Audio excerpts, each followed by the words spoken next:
He's not. Yeah, so my smile wasn't.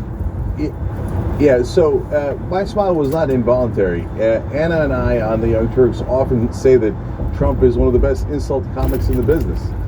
He's very entertaining, and he's not honest, but he's authentic. There's a difference. So when he does that bit about the comb over, it feels authentic, and you relate to him and you empathize with him. I think he's really good at attracting those crowds and entertaining those crowds. And I don't think that that's a small talent when you're running for president and in politics overall. And I think the Democrats are too shy about picking someone who's interesting, who wants to be in the press, who wants the spotlight. So I get that Donald Trump, he's good at one thing, which is marketing. So I understand all those things, but nevertheless... In half a mile, keep left to stay on I-70 West. Follow signs for I-65 South, Michigan Street. Which is marketing. So I understand all those things, but nevertheless, the numbers do indicate that he's not popular, and for good reason, guys. You might think, hey, he's entertaining or he's authentic, but at the same time, he did try a coup attempt. He had a fake electorate. Keep left to stay on I-70 West. And we just interviewed Rudy Giuliani on the Young Turks, and he said they didn't use the normal Trump electors because half of them said they wouldn't do it because it was obvious. Continue for 2 miles.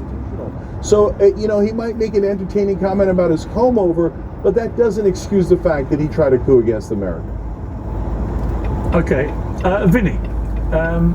In 2 miles, use the right 2 lanes to take exit 110B for I-70 West toward St. Louis, Indianapolis International Airport. Running closer to his head, he'd be dead. And we would be still talking about the assassination of Donald Trump, which would have been, as I think Eric Prince rightly said, a seismic and horrific moment for the country and the world, and the repercussions, I dread to think what they would have been. But he survived, and he showed enormous personal strength in that moment, strength that he may not have even known he had in him. He was very candid about that when I spoke to him on the phone. And he feels like God was on his side. And for many millions of Americans, they will like that he believed that God was on his side in that moment. When you're defending him, Vinny, against people that really hate him, what do you say about Trump that is the real kind of reason that he resonates to you, for example? Well, besides Piers being a New Yorker and being, just speaking it real, besides personality, it's just the love for the country, Piers. It wasn't until 2016 when he said he wanted to run that the whole machine, the establishment, everybody turned on him. I've been around him, I've been around Barron, I've been around that culture. It's freaking all amazing. The happiest people, the most beautiful women. Look at Emily. I don't know what it is about conservative women. Gorgeous. Have you been to a Democratic gathering? Everybody's bitter and angry and just upset. Everybody's upset. And Piers, I'm gonna make one comment, Piers. If that had been a woke woman sitting there, she'd have already reported you to Human Resources. Keep it coming, Vinny. That's the difference. Piers. Piers, I would have been thrown out of this van. But Piers, there was an interview that Trump did. This encapsulates with everything that's happening. The guy almost got assassinated, pumping his fist, fight, and then there's an hour and a half a speech at the RNC. There was an interview where he was speaking with a journalist, and the journalist said, Mr. President, in a quarter mile, use the right 2 lanes to take exit 110B for I-70 West toward St. Louis, Indianapolis International Airport. The journalist said, Mr. President, with everything that's happening, with all the people coming after you, the state, the swamp, everybody, the world wants to know, how do you weather the storm? And Donald Trump... Use the right 2 lanes to take exit 110B. With everything that's happening, with all the people coming after you, the state, the swamp, everybody, the world wants to know, how do you weather Continue the storm? for 144 miles. I am the storm. That's who Donald Trump is. That's why he's popular. I'm sorry, Cenk. That's why I'm voting for him. And that's the last, I'm telling you guys right now, the future of this country rests on this election, plain and simple. Okay, I've got to leave my panel there. You've been brilliant.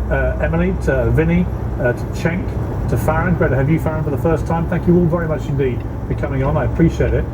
We're joined now by the independent presidential candidate who tried to challenge Joe Biden for the Democrat nomination, Robert F. Kennedy Jr. Robert, great to have you back on Uncensored again. It feels like every time I interview you, something quite extraordinary has just happened.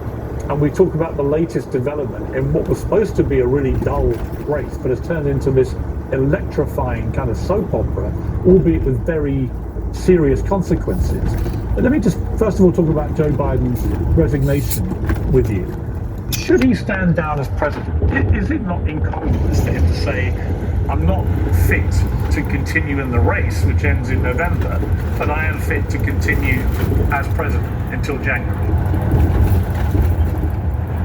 Yeah, I don't think those were the words that he used. I think what he is saying is that he needs all of his energy to focus on governing the country, and that's why he's withdrawing from the race. So I'm not going to comment on it one way or the other, but I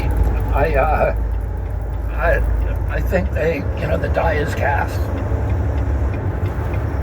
But would it not make it easier for Kamala Harris or whoever the nominee ends up being for the Democrats? Would it not make their job easier if they were able, in her case, I mean uniquely, because she doesn't apply to, if she was able to become president, would that not strengthen her position and improve her chances of winning?